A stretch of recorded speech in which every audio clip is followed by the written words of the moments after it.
just like that, it's time for our weekly roundup of all the things Lady just ain't gonna do this week. All right, y'all. So number one is not run the ball down the field when it comes to voting rights. Well, folks, you heard this already, but the United States Senate failed to amend the rules that would have allowed for the Freedom to Vote bill to pass by a simple majority. This isn't new news in the sense that A, the filibuster gon' filibuster, and what I mean by that is that anyone trying to protect racism is going to support the filibuster as a tool to do so. B, we knew that Senators Manchin and Sinema in particular are more worried about their GOP and corporate donors than they are protecting your right to participate. And C, too little time was spent putting pressure on these clowns by the president. You elected to do exactly that. Get things done. That's what he campaigned on. His skill at bringing people together and getting things done, having been a United States Senator himself for the better part of 4 decades, and then being the whole-ass Vice President of the United States for 8 years. There are many places to lay blame here. Obviously, we distribute blame between the obstructionists on the Democratic Party side, Republicans, but of course we already knew they don't want people to participate because they don't have a mandate to lead, so they prefer to strong-arm it instead. But I can't lie, I'm mad as hell at this president. I mean, bruh, you had one key job, and that was to keep it so that your strongest base can still be powerful at the polls. So you people keep your jobs, and we get something out of you keeping that job. Yeah. This was an epic fumble brought to you by refusing to govern from the land of the 2020s rather than hearkening back to your heyday, which we think you think was in the 1990s. Now, the world has changed a lot since then, sir. We're dealing with a whole new ball game right now, and it is long past time that people stop romanticizing what y'all used to do, which is play out some weird version of Mad Men, smoking cigars and drinking in the middle of the day while making compromises. Now it's time to cue Beyonce's Get Me Bodied and handle business, because for show, it's a crisis, and it ain't gonna be solved by appealing to some good old boy morality. There are no more good old boys. You got a problem in your own ranks, and you'd be smart to solve that shit and quick. And get as much done as you can by June. Otherwise, this whole shit is going down in fucking flames. Oh, and while you're at it, y'all need to be talking to black people like yesterday about how you done fucked up, but you gonna try to fix it. You know, baby, baby, please, all that shit. You'd be dumb as fuck to think black folk finna come out in droves without some substantive attention. Keyword being substantive.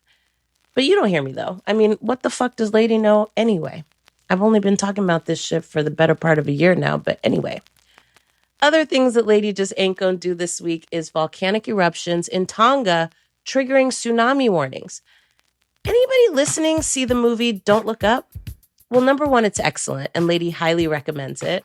I mean, it's giving us doomsday with comedy, and truthfully, that's really the only way to absorb the whole thing, which is sobering as it is laugh out loud hilarious. Now, why is Lady talking about this? Well, because for one, Lady watched that movie, loved it, went to sleep, and woke up to the news that not only was there a volcanic eruption in Tonga that shot ash into the sky in such a serious way that planes could not fly because no visibility, but the eruption triggered tsunamis around the island nation, which also meant ash was falling from the sky and floodwaters were rising at the same fucking time. Now, early reports noted that ash was shot more than 63,000 feet into the air, which is higher than most planes can even fly. Not only did this cause all kinds of chaos in Tonga, it triggered tsunami warnings for the entire West Coast. I mean, that's how strong that was. Now, first, Lady has to admit that waking up to this news after watching this movie really just resigned me to saying, you know what, bury me a G, because this too much. But also, and more importantly, I'm shocked and appalled at how little information or news we've been getting about what's happening there and what we can do to support. For folks with family members and loved ones in Tonga, it's also been hard to connect. Internet was knocked out, power was lost, and it was difficult to communicate. 3 people have been confirmed dead.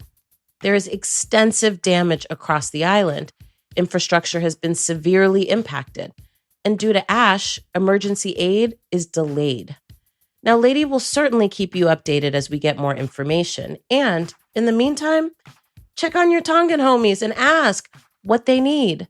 I mean, imagine how fucking frustrating it is to know your loved ones need support and still be waiting to hear from them because everything is down.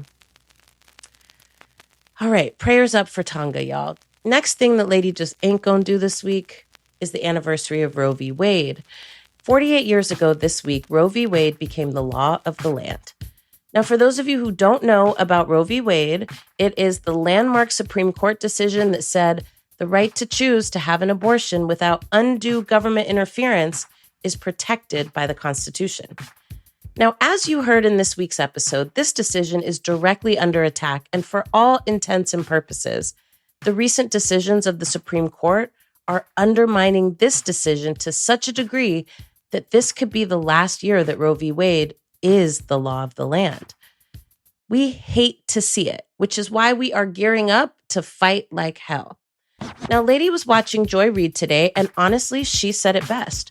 The only way to change what's happening in this country is to keep working on changing the balance of power.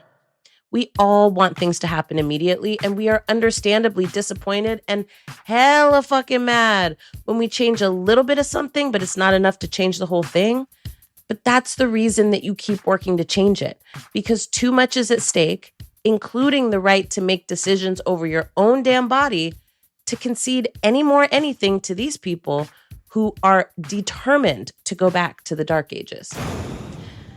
All right, enough depressing shit, y'all. Here is what we want more of this week, please and thank you. Number 1, black holes creating stars. Oh my God. For Lady, this qualifies as some of the coolest news of the week, which is that NASA scientists discovered that 30 million light years away, in a dwarf galaxy, Hines 210, in the southern constellation Pyxis, there is a black hole that instead of gobbling up stars is creating them. Now, Lady doesn't really understand shit about astronomy, but she knows enough to know that this is something really special, especially as a metaphor for what's happening in life right now. I mean, imagine a place that is known for gobbling up light, instead allowing light not only to flourish, but for a firestorm to be created of stars. Dude! Now, Lady thinks of this place called America as somewhat of a black hole, if you will, preventing light from really shining. Now, maybe this is our work, shifting the atmosphere in this black hole to create light rather than keep it from ever coming forth. It's kind of nice to think about, especially on these dreary-ass days.